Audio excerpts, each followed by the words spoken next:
Mungu. Iko Mungu anachotaka, na injili inapohubiriwa inawatafuta watu wengi. Hebu sikiliza nikueleze. Unapenda niseme? Sema. Mungu hajaja duniani kwa walokole. Hajaja kwa walokole. Yesu amekuja kwa mtu mbaya. Mtu ambaye akienda kwenye nyumba ya mtu anafungua milango kwa hivi. Yesu amekuja kwa ajili yake. Yesu amekuja kwa mwanamke ambaye akivaa kasketi kafupi mpaka hapa, tumironjo sasa.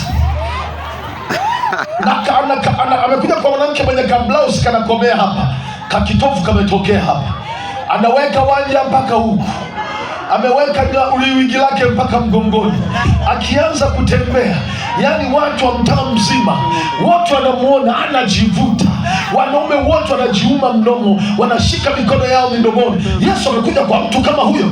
Yesu amekuja kwa mtu ambaye analala kwenye mitalo, alafu hana fahamu, amekunywa pombe, amesahau familia yake, hajui kitu chochote. Yesu Biblia inasema amekuja kutafuta na kuokoa kile kilichopotea. Amekuja kutafuta na kuokoa watu walioshindikana. Haleluya, haleluya. Amekuja kutafuta watu waliopotea.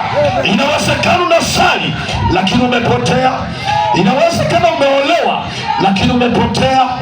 Inawezekana unakoelekea sio mahali sahihi. Sikiliza, kuna ujumbe huu. Unapenda niseme? Na niangushe, unapenda niseme? Hivi nasema, laiti Bwana wangu angelienda kwa watumishi wa Mungu akaweka mikono juu yake, aibu yake ingelimtoka.